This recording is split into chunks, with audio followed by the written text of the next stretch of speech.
Ölkənin ən iri heyvan bazarlarından biri İmişlidə yerləşir. Bu bazarda da fasilədən istifadə edilib, infrastruktur yenilənir, sanitar şərait yaxşılaşdırılır, ərazidə dezinfeksiya işləri aparılır.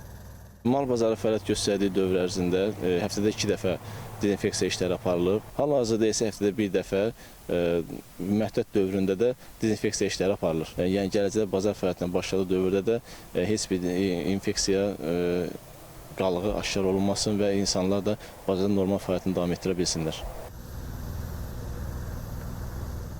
Müvəqqəti məhdudiyyət tətbiq olunduğu dövrdə bazarların girişində dezobariyerlər də yenidən qurulub ki, bu da avtomobillərin bazara tam gigiyenik qaydalara uyğun daxil olmasına xidmət edəcək.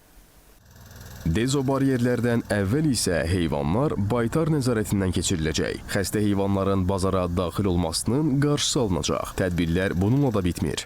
Xüsusi çardaq vasitələri quraşdırılmışdır ki, onların da heyvanların üzərinə gün və yaxud da yağış bu kimi vasitənin qorunması üçün yerləri yenidə asfaltla örtü ilə əhatə olunmuşdur.